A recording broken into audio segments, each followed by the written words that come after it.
Iddris Sandu is my guest today. Iddris is and correct me if I get any of these explanations wrong.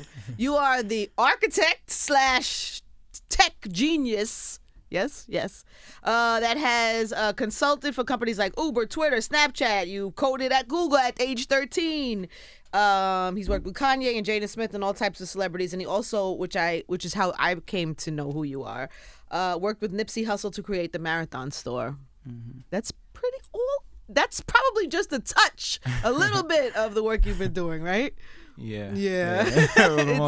It's so nice to meet you, man. Pleasure. It's an honor, really. Thank you for coming. Thank you for having me. Just bring me back. Let's let everybody get to know who you are a little bit. So you are where are you originally from? I'm from Ghana. I was born in Accra, Mm-hmm. but I came here, before I could even speak. Mm-hmm. My mom, dad, both being Ghanaian immigrants, came here. Decided to land in California, Mm-hmm. but I grew up in Compton. Majority of my life, Harbor City too. Mm-hmm. A majority of my life, and and then like when I was 16, I was just like, I'm out, and I moved out. But things were happening before you were 16. Yeah, things were definitely happening before I was. I think my mom, my mom recalls this like best. She was like, I was just like always different as a kid. I remember she used to spank me all the time because I would like break the remote control she would buy. Growing up, we didn't have much, so she would like get the remote controls from like 99-cent store. Yeah, I would break them every time, and I would take the circuit boards and I would map them with different things and connect it with the USB drives in the computer and just test out different technologies and create things. And I feel like that was the beginning. And what that taught me was it wasn't more so that I was a designer or a software engineer early on. It was more so that I always wanted to delve deeper into to why something works. Why does it work that way? Why only that way? Why aren't there other avenues and routes for things working? And this is how you played as a child. That's how I played as a child, literally just breaking things up, getting spanked. And I knew too, like, because it was the consistency. Like I knew as a kid, if I break this, I'm gonna get satisfied, but I'm also gonna get a whooping. But it was like, it's cool. It was worth it. It was worth it. But when was the first thing that happened that you thought, wow, this is not only gonna be my life, but also a career, and I'm really good at this, and people will come to me and pay me? And when did that happen? I mean, I think for me, one thing was I always read books on, microeconomics, macroeconomics, all of that, like just business. But it was Steve Jobs unveiling the first iPhone that taught me more than any marketing book could have ever taught me. And I saw Steve on stage, and his presentation of the iPhone was unprecedented. You thought you were getting 3 different devices. He was like, we've made a phone, we've made an iPod, and we've also made an internet connecting device, a device that connects to the internet. The whole crowd, majority of the presentation, thought they were getting 3 different Apple products. And then he was like, nah, it's one device, but has all 3 of these features. And I thought that was genius. I was like, what? That's genius. You're how old? I was 10. I was 10 at this time. This was, I think, in June 2007. Yeah, but that's still internal. Nobody benefits from that except this is your thinking and what made you. That was just my thinking. But when did it start becoming a thing where people knew you had this gift and are coming to you? I think for me, and it might be like the African heritage of not having a lot. Growing up, it always made me want to not only provide for other people, but maximize my opportunities. And so I just started after that Steve Jobs keynote. I just went and started digging up, researching. I was like, all right, this new device that's coming out, what is it going to run on? I learned something called an operating system, and an operating system basically manages all your input and output. And I also learned that Apple was the first company that created multi-touch. The reason why you could use more than 2 fingers on your phone is because Apple created that touchscreen. Somebody created that. So it was a different, input device. And so I just started doing research, and then I would go to Compton Library. Later when we moved to Harbor City, I would go to Harbor City Library, and for 2 years straight, I only missed 2 days. 2 years straight, I would go read on C#, Python, Node.js, JavaScript, PHP, C++. A Node, JS, R, Assembly, Basic. These are all programming languages. Was all of that in the Compton Library? Now, some of those were in the library. When it came to things like R, Assembly, Fortran, all the legacy stuff. At Compton, I couldn't even check the books out because they were so old that they had no barcode. So I would just go in and read them. But then I went to Harbor City. there were more books there. And so I would just go read. And, you know, it just so happened that a Google employee, he moved from Silicon Valley, which is where Google's office were, to their new office on Venice, the Binocular Building. He just happened to be at that library that day, looking up the same stuff, trying to find the book. Yeah. And he went to the section, couldn't find it, went back. The receptionist was like, the book got to be there. He went back again, it wasn't there. She sent an assistant with him, went back, it wasn't there. And then she was like, the little kid had there's a kid that comes in here all the time. He never checks the books out. And I think I saw him earlier today. You're like 11, 12? Is that right? Yeah, 12, Lily like 12? 11 at this point. 11. Yeah, Lily like 11. Yeah, and this is fascinating to me. And she you are fascinating. We plurally are fascinated. And she literally, like, matter of fact, he's right there. So he comes up to me and you're 11. You're by yourself in the library. I'm by myself in the library, and I would always check on my mom. You know, she would drop me off most of the time until she got tired of dropping me off at the library. But most of the time she would. And literally, like, he came up and he was like, "Can I borrow that book? I promise to have it tomorrow." See, he transferred from the Silicon Valley office. So in his mind, it was like, I need to I'm gonna start, you know, my job at Google, and I need to brush up on my Java skills. And I had a Java book with me. And so I'm like reading, and I think I was learning about classes and nodes and variables. So variables are... You're talking to me like a foreign language. Variables. I'm fascinated. Variables Keep talking, because I'm just trying to gather it. Basically, the variables in programming are how you store data. There's a string, which stores text. There's an int, that could store a number. There's like booleans, which can be true or false. It's like, you know, all different ways of storing information. Okay. And so I'm like reading this book and stuff like that. He comes up to me, he's like, you know, could I borrow that book? And at that time, you know, 11-year-old me was like, all right, cool. 22-year-old me would have been like, no. Can you not see, like, I'm reading it right now? You know what I mean? But like, I ended up giving him the book. So you're 11, you're a genius, and you have nice manners. And I literally gave him the book. Yeah. And, you know, he walked away. Then he turned back. He saw all the other books stacked up. He like, do you even know what you're reading? And I was like, yeah, you know, I know this new device that everybody's talking about called the iPhone is going to be revolutionary because it's going to be the first time where regular people can make regular apps for other regular people. Prior to that, all the phones that came out, the Sidekick, the BlackBerry, all of that, they came with pre-installed apps. There wasn't no app store like that. But Apple, what they did, they created a platform for other people to create on their platform without having to have 20 years experience at a tech company. You know, and that's why there's so many apps. There's over 2 million apps in the App Store now because they opened up that platform. So I was like, I know that's gonna be the future. I'm just learning programming. I don't know what I'm gonna do with it, but I just want to say, I just want to solve some of the largest problems in the world.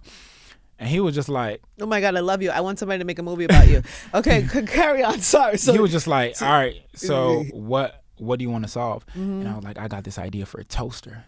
And I feel like we got to have a toaster that you could control from your smartphone, and it can make the perfect toast for you. And then and I told him how I wanted to do it. I wanted to mock the user's location and use a Bluetooth 2.0 connection. I just said like all this tech stuff, and he looked impressed. But then he went back like, okay, you got any other ideas? And I was like, I want to create an operating system for the health field, where the operating system can manage all the inventory of all like syringes and gauges and all of that. And when it gets low on stock, it could automatically order it, similar to what Amazon is now allows you to do with the buttons at that time. Where does this information come? My mind hurts. I just like made this Where up. does that information come from? Because as an 11-year-old, you're not even experienced. How do you even know they run out of stock? Because you're so well read.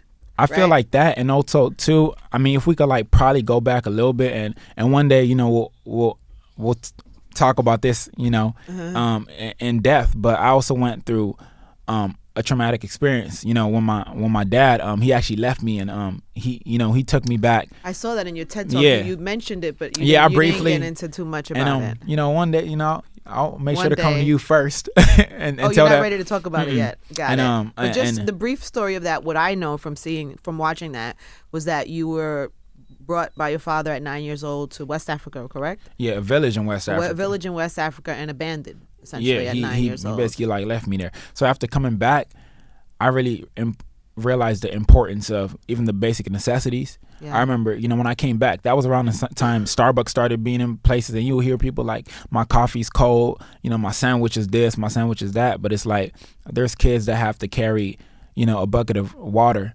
a mile just to shower before going to school. There's people that are living on cassava and stuff like that, and I experienced that.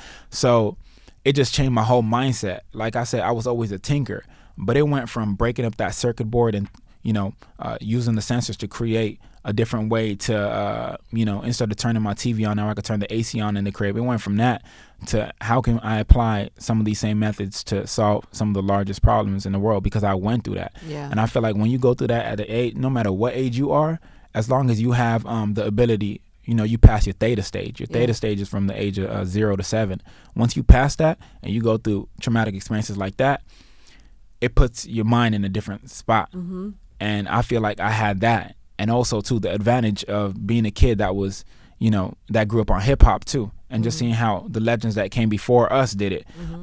That really just put my mindset in that. So when I was talking about like the health operating system with him, he just saw something in me in that moment, which later he would say he saw the potential of a black kid to influence using technology. That's how that happened. And that was like my first internship at Google. At 13, right? At 13. Wow. Through that. That's how Isn't that it happened. crazy? Are you religious, or do you believe spiritual? I'm or very like, spiritual. Yeah, because isn't yeah. it awful? I'm sorry, what happened to you is awful, and I'm sure when we hear the whole story, we'll be more horrified by that. But you are put in these positions in life because you clearly have this unbelievable gift also. Yeah. To be inspired to now use that gift in a certain type of way. It's like this awful thing happened to you. It's weird how I don't know. I feel like things happen. I feel like what we're not taught in society is humility is not just about how you present yourself to others, but it's also how you look at yourself through your reflection. Yeah. And I feel like for me, every time I look at myself in the mirror or I look at all these gifts, I don't go like, oh, well, I'm doing all of this, blah, blah, blah. I just thank God and the universe for giving me the gifts and to be able to work through the universe and God collectively and just really just spread that message, because like, we're born naked, we leave this earth naked. Everything else is literally an asset, a debt that you carry your whole life, until you return back. And our gifts are they're lent to us. Everybody has specific gifts. They're lent to us and given to us to advance humanity, to advance, our communities. And I feel like the reason why the universe and God continues to work in our favor is because I stay true to that, and I always remember like everything that's happening. Or even when people put me in positions like with Nip, and I'm so thankful that I was able to do that. Tell me the Nipsey story. Tell me from the beginning though, like, because how did you met at a Starbucks? Is that true? Yes. So the Nipsey story was very similar to the Ben story. At Google, I read a lot. So I go to the library a lot still to this day. Now I just buy the books and take them home because I can't be there because too many people coming up to me. Yeah. But I literally went to Levy library at USC to go check out some books. And this was right after I was 19 at this time, just turned 19, and I had left a major tech company, and I consulted for them on their self-driving cars. And so I created this sensor that could measure your hand in 3D space.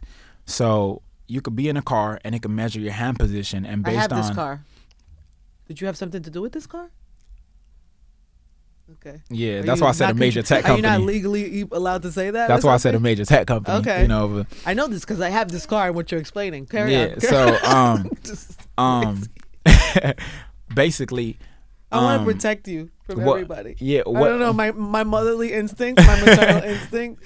And maybe I'm traumatized, and like the rest of the world was traumatized when we lost Nipsey, because I feel like there are people who walk the planet who literally can change the world. Yeah. And it's like, I want to protect you. I appreciate that. You know what I mean? I feel like I accept that. Yeah. You know what I mean? Like, and so I was working on this sensor. I'm sure I'm not the first person to say that to you. But it's dope that we have a community doing that, because I feel like this is an opportunity for community to not only see, because I feel like we really need to understand that when we talk about protecting the individual, we're not just protecting the person, we're protecting all of us, really. Yeah, the future.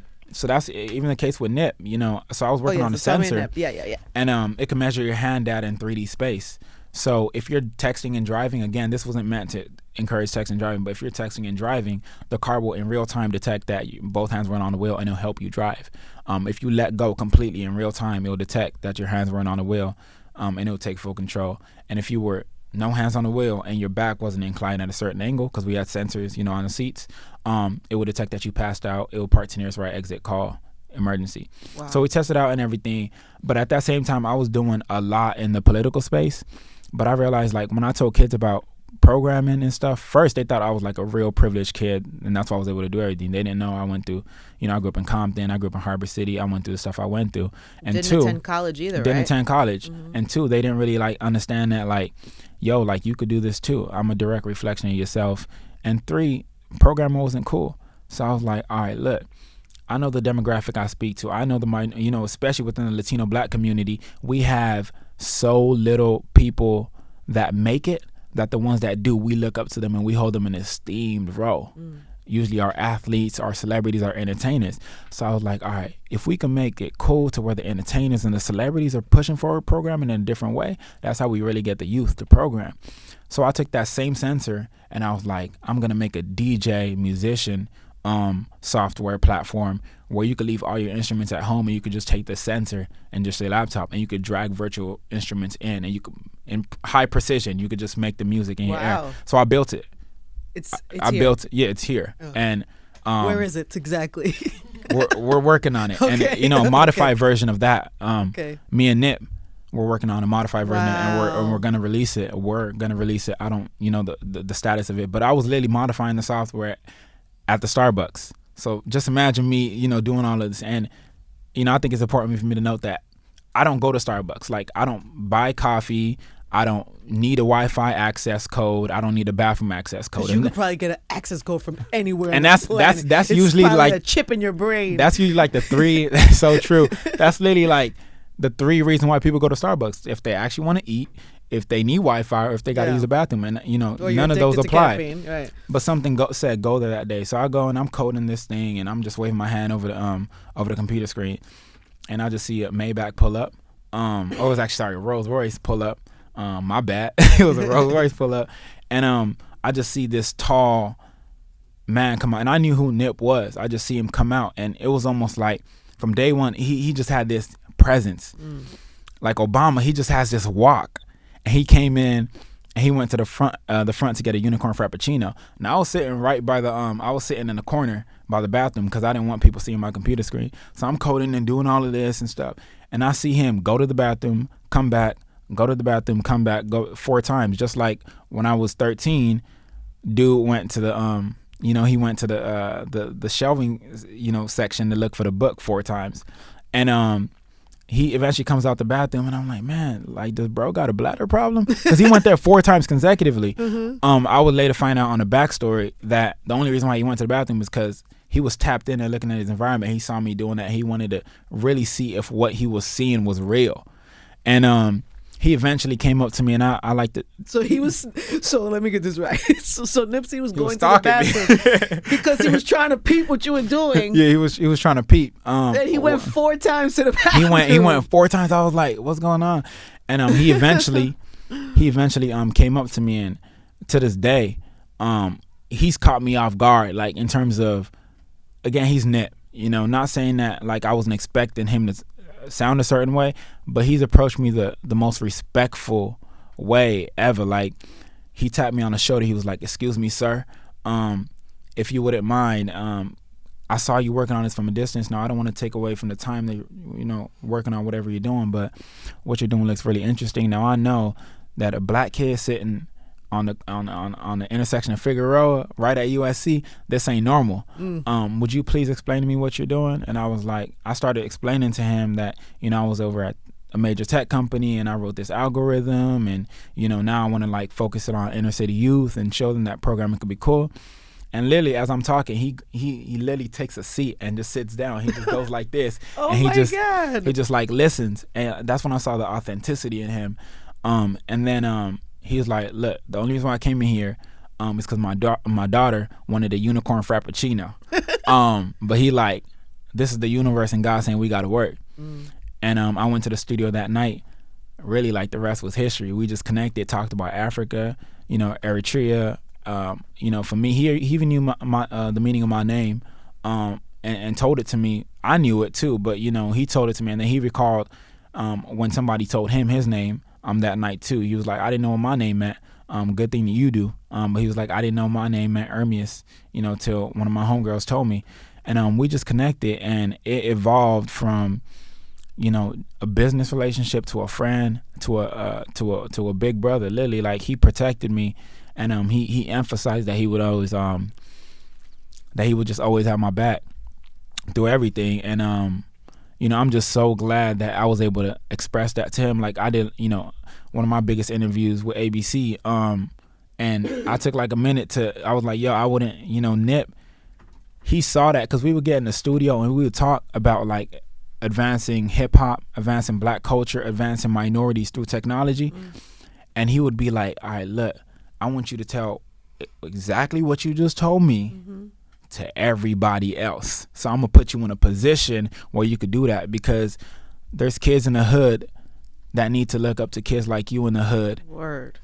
And you should be on the same level as a Mark Zuckerberg or Elon Musk with the skill level and the economic resources, but also with the cultural influence of a Kanye. He used Kanye at that time of like a Kanye West. And he really respected me for carving out my own lane through everything, and just creating our own lane. And I just feel so honored and so blessed to really not only have known, but to have worked with, have traveled, have ate with, have dialogued with who I believe to be the most impactful artists in my generation. Yes. And you helped him. What was your role in doing the marathon store? All right, so the store. Yeah. We got into this conversation about, there's something called the Kardashev scale. I'm gonna try and like break it down in 1 minute. Okay. So the Kardashev scale layman's terms for us. Yeah. So the Kardashev scale is basically a scale that was created to measure a civilization's technological advancements. It was based on 3 things: a type 1 civilization, a type 2 civilization, and a type 3 civilization. A type 1 civilization can use the power of its whole planet. A type 2 can harness the power of its whole sun, and a type 3 its whole galaxy. So I told Nip, you know what a Kardashev scale is? Like, nah. So I explained that to him, and I was like, look, think of black culture, think of hip hop culture as a type 1 civilization. If we were to look at it as type 1 civilization, have we harnessed the power of our whole culture? No, because we plant the seeds, we grow the trees, but we don't get the fruit at the end of the day. So I was like, we need to get hip hop. That's stage 1. Because we would talk about like, how do we figure it out? I was like, that's stage 1. We need to get hip hop culture. We need to get black culture, African culture to a type 1. He's like, well, how do we do that? I was like, let's do it through technology. So he mentioned that he was launching a store. And he understood the digital revolution and understood how retail was dying. People weren't going to retail no more. And he was like, I don't know if that's the right model. I don't think we should, launch it yet, or we shouldn't do it at all because retail is dying. I was like, nah, it's not dying. It's just going through a transformation. And the people that have the right tools, it's like survival of the fittest. The people that have the right tools will survive, and the people that don't will perish. So technology is basically our food to survive the hunger of the digital revolution. And so I explained that to him, and he was like, all right, so what you got in mind? And I told him I was working on this technology called augmented reality, but I reverse engineered the augmented reality to where we could stream music and geofence it. So we got into this conversation about how within, the record business or within entertainment, copyright infringement is a huge thing. Yeah. Like people, getting their songs like, ripped immediately as soon as it drops on a major streaming platform. So I was like, this is what we're going to do. You know how you have an iPhone and you need to buy like iPhones, you need to buy their phone first and then you need to download apps? That's what we're going to do.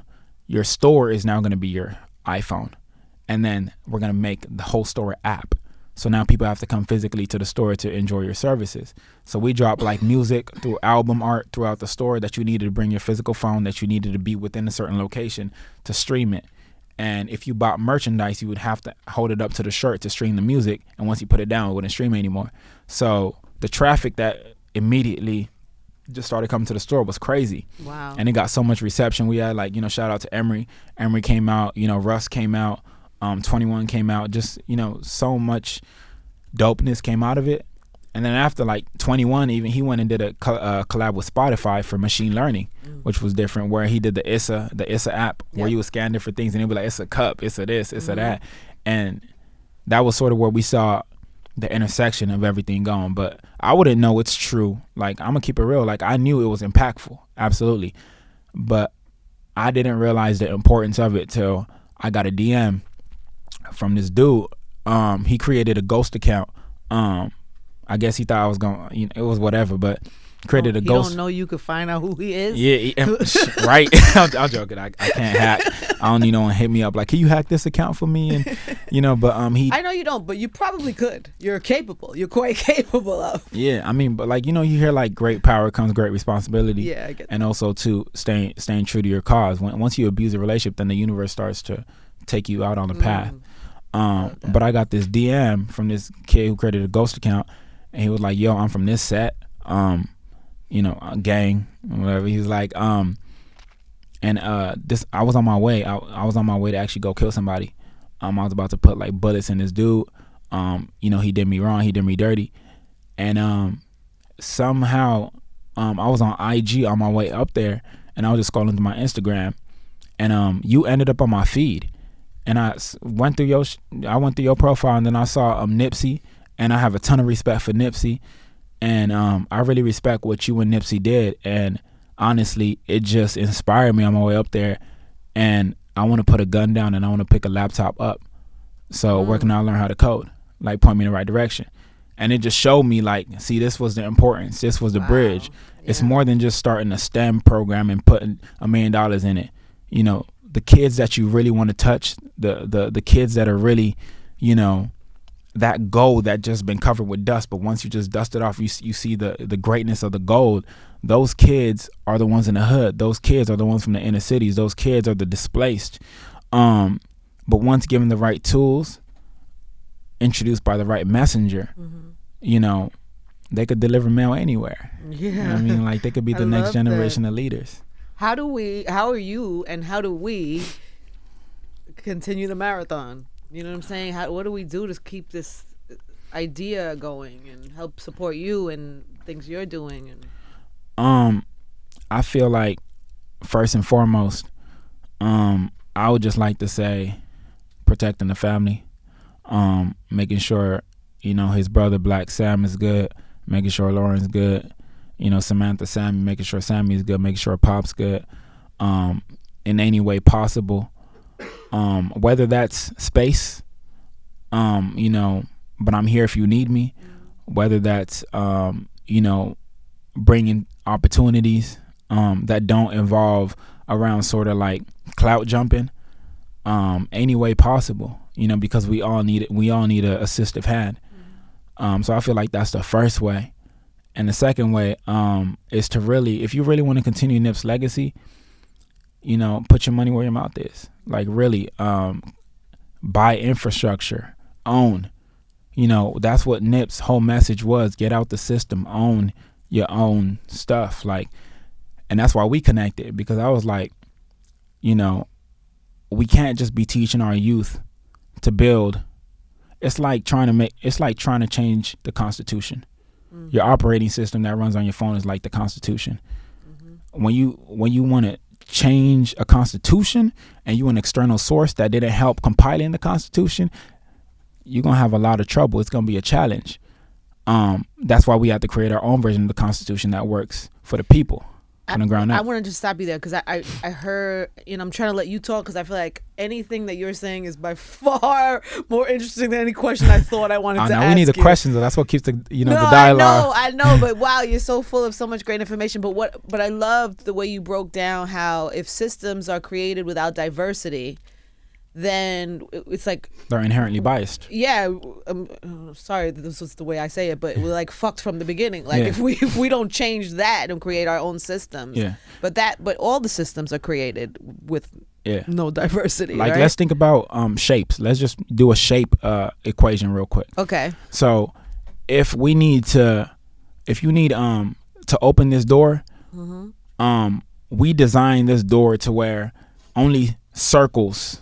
You need 3 consecutive circles to open this door. Anybody that has these 3 circles can open the door. And now that's what it was built on. Fundamentally, it was ingrained that you need circles. Now we have squares in. So how can the squares go inside the circles inherently? You know, it's biased. It's biased towards circles from the ground up. Right. You know what I mean? If it's a rectangle, it's biased towards rectangles from the ground. If it's a quadrilateral, like it's from the ground up, it's biased. So the same thing with technology, whether it was intentional or not. If we don't have a diverse array, and when people hear diversity, the first thing they think about is color. You could have people all the same color, but still not think the same. Diversity is also about addressing issues that a specific demographic goes through as well. And that's what I feel like the tech world hasn't, picked up. They just think like we could salt bait just like, black people here and Latinos here. Nah, that's not enough. Yeah, it's not enough. It's also about the infrastructure actually being built. Another thing too I want to emphasize while we're on this topic is the importance of women in technology. And this is so important because it's not just about more women coders. It's about woman infrastructure builders. So if you think about the technology around you, not only are the apps built by majority, specific demographic of male figures, but the platforms on how they're built and the tools and the guidelines are also biased towards males as well. Yes. So it's like, a woman launches an app and it doesn't reach like top 100 app store, or somebody creates a groundbreaking app and it doesn't reach top 1 of the app store because all the metrics, they're looking for all the wrong metrics, and the metrics that you have that allows you to reach your audience aren't considered. So it's like, if we wanted to talk about, let's think about before streaming. When streaming first came in, it wasn't like accepted like that. So it's like you couldn't get, your Grammy or whatever it might be because of these streaming numbers or whatever it might be till the system had to be updated. Yes. Right. But with operating systems and the way technology exists, it's more than. Can you give me an example of that? All right. I know we're talking vague, square, circle, and I get it because that helps kind of us see it. But what's something that's happening within the systems that you can see blatantly doesn't reflect everyone? For example, I don't know if I should. All right, let me give you two. I'll give you one based on facial recognition. Okay. Right. I already see where this is going, but go ahead. So it's like you have three separate problems. You have the operating system that accepts the facial recognition software being biased. Then you also have the developer that's building the app that even if they wanted to make this, more accessible, or it could detect more pigmentation levels, they have to adhere to the Constitution. If you're a lawmaker, you can't just make new laws. It needs to adhere to the Constitution. So think of an app builder as a lawmaker. So, you could make, even if you want to do good, you could only do so good as it's within the Constitution. So the same with apps. I could come out and say I want to do the best thing. So people that make facial recognition software, they need to adhere to the operating system. And in many cases, the operating system doesn't, or is not fit to detect all pigmentation levels, and then it's just left out because there's nobody that's talking to the lawmaker that's saying, okay, well, you're advocating for this specific demographic group. So when you go into the phone, you go like this. Are there really certain pigments that doesn't operate properly? With the iPhone in particular, depending on what you have, the iPhone has something called a dot matrix sensor, and what the dot matrix sensor does is it projects hundreds and thousands of dots all over your face to reconstruct it. So that's different. But facial recognition that uses your camera can be heavily biased. Right. So you can see where that could affect us. Now let's talk about job employment as well. There could be platforms. I'm gonna tie job employment with self-driving cars. Think about self-driving cars. For example, there's a test where they basically imagine two women crossing the street. One woman by herself, one woman with a kid. Let's just say that these two women were different color women, right? Nobody knew who they were. If the self-driving car was driving 90 miles an hour or 80 miles, or let's bring it down to 50 miles an hour, right? Okay. Which is enough to be fatal. Let's say it was going 50 miles an hour, and these women were on two separate intersections or two separate streets, but either way, one of them had to go. A biased algorithm could quickly go in, facial recognize, and look at the net worth of this person and look at everything they've done and how likely they are to succeed. That could happen, because of the way the platforms are currently built. Again, that's a more advanced That's crazy. That's a more advanced projection of where biasness can go, but it's not out the world, because it could completely happen, provided the way that algorithms are built and the people that are building the algorithms. So that's been like the main thing that we just been championing, and then so even with back to your question around how we could continue the legacy is to build infrastructure from the ground up, not just be consumers but be producers within the hip hop community, within with the Black community, within the Latino community. We produce so high, but we consume very high, but we produce very little. And then when we produce, we don't bear the fruits. We don't get the fruits of that labor. So we really need to, because technology I hear so many people say man, other races or whatever have we're actually one race, the human race, but other ethnicities, they have they have us by 400 years or whatever. You understand with technology, you can close that in one generation. Do you understand that if you took the power that all these other people did, like Steve Jobs has this famous interview where he said, you need to understand, I use understand, you need to understand that every single thing that was created around you was made up by people no different than you, no smarter than you. And the moment that you understand that, you could shift. You could realize that for every action, there's a reaction. And to me, that quote meant a lot to me, because, as a person of color, we're taught that to fit within this mold. Again, back to the door equation. To be within this circle, we have to chop off all our edges. We have to chop if we are square, we have to chop all the edges off to fit this mold. Yeah. But you'll never perfectly fit the mold if you use a chisel, right? But now we're saying we need to create a OS or a door that can change different patterns or give people different opportunities to unlock the door as well. Because there's squares, there's triangles. How many shapes? There's an infinite number of shapes. I know. I love that polygons. You clarify too that it's not necessary, because people will see that and assume that you mean it's just a race thing, but it's really not just a race it's thing. not just a race. And the way we think too. Yes, the way we think. Because now, let's the shapes is one thing. Let's think of the shapes as race, for example. Ethnicity. Yeah. We are one race, the human race. Let's use the ethnicities. And then we could also say the issues that people go through as how thick they are. Right. So this gate might be like, you need to be this thick or have this much volume or size, to open the door. We also need to think about that too. What I'm seeing, at least for me in the tech world, is people are just tech diversity or diversity in technology is just like a lab experiment. We'll just put more people and that'll get people to stop talking about it. It's like the same thing. That's the old rock you to sleep. Let's put Harriet Tubman on the $1 bill and just have people stop talking about it. And we're starting to see a pattern throughout history or mystery. We're starting to see this idea of let's just put one out of a number. Let's just put one out of a number of every single ethnicity, and it's almost like an experiment. But we have to realize that it hurts your bottom line as a company. You are actually yielding profit by making your platform diverse. And we live in an information age where people are starting to wake up.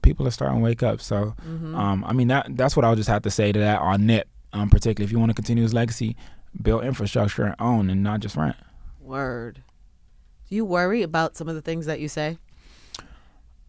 With the guidance of the universe and also the culture, that's something that... and I'm only 22. I have yet to see what God and the universe has planned, but there isn't any other person that I know in tech that has the culture's back, like we do collectively. I refer to myself as we's, but that we do collectively. But there's also no one on the techs. That I was about to get to the second part. Having the culture's back is one thing, but also understanding the technology is another thing. And I haven't seen anybody in the tech space that understands the culture this well, and on the cultural side that understands the technology. It's beyond just understanding technology on a higher level. Within technology, high is actually low and low is high. When you're low, your operating system kernel. When you're high, your API and stuff like that and apps. And within the culture, I feel but that's why we have the community. That's why we're not just saying I'm the only one doing this now. We collectively as a culture, and we're informing more people. More people are starting to realize I had somebody tell me they was talking to someone the other day, and they were like, did you know, or have you heard of the term biomimicry, or have you heard of the term operating system? You know, like, you know what it's built on, because other companies do it. You know, Amazon speaker runs on Alexa. Apple's watch runs Watch OS operating system they created. Right. Your phone runs iOS operating system they created. Your computer runs Mac OS, a software they created. Your TV runs operating system they created. So they vertically integrate their product. And if you listen to a lot of Nipsey music, he even said, "I'm integrating vertically. Y'all niggas blew it." You know what I mean? Like, the answer is vertical integration. I gotta go back and listen to a whole. That was in Victory Lap. Victory Lap. Yeah, he said it. You know, and if you really go back and just listen to music, he gave us so many codes. I remember on Crenshaw, he was talking about how, you know, big companies, the legacy companies, they'll start to crumble, and new companies will emerge from that. So really, like, that's just the code. That's the infrastructure is the key. How do you then? I hate that we lost Nipsey. I hate that you lost Nipsey too, because I feel like together you guys would probably. Yeah, it was something else. So much in store, right? Have other people reached out to you of the community, of the hip hop community, to I don't know, try to continue with some of that work? Yeah, I mean, for me in particular, like, I remember I got a call from somebody that was very, very, very, very, very close to Nip. It was actually one of his main mentors. That was sort of letting me know that he considered you his protege, like, literally. And it feels different to, like, have someone like that say, but I have been in conversation with, like, Game to continue the legacy. You know, at some point I'm gonna connect with have you connected with Jay at all? Not yet. Not yet. You need to. I feel like the universe will align it. Yeah, it will. In due timing. And we've had opportunities, but I feel like now more than ever is the time. But before, I'm somebody, like, you know, I had an opportunity. I did my TED Talk about a year and a half ago, but I had an opportunity to do the official TED like 2.5 years ago, and I said, I'm not ready. I said, I don't have enough yet. Wow. I'm not there. And I feel like sometimes too, a part of our culture that holds us back is when an opportunity presents itself, we don't step back and reevaluate and realize if we're ready for the gift. And again, it's an ego thing. Like, I've been doing this but sometimes too, when you step back, again, like they say if you want to hear God or the universe laugh, tell it your plans, or tell him your plans, or tell it your plans. Yeah. But also don't overthink everything. Sometimes we need it. Sometimes you just got to let it go. Sometimes you can't hold on. But always be confident. That's what I learned from Nipsey. Nip was not cocky, ever. But he was very, very confident. Always confident. Dope. And he even molded me into that confidence. I remember we did when he was like, I'm gonna introduce you to the culture of the world. He canceled his show on, a cruise we did in 2017. He canceled his show. He was like, I want to introduce you to this crowd. There's gonna be cameras and ride. He would be like, hold your head up. You know what I mean? Like, cause when I was, he wanted you up. Yeah, when I was with people, it's crazy because I used to say that to people, like, hold your head up when you talk to me, talk clearly. We've been conditioned that when we talk to people, we need to hold our head down, but we look at each other eye level. It's a communication thing.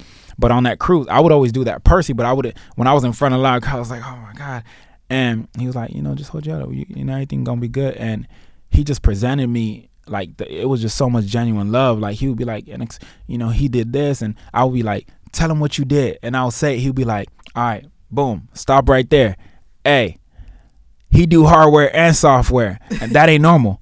Clap for that, and everybody would clap. Wow. And he'd be like, continue, and then and he literally did it like 20 times throughout this interview, and it was just so much genuine love.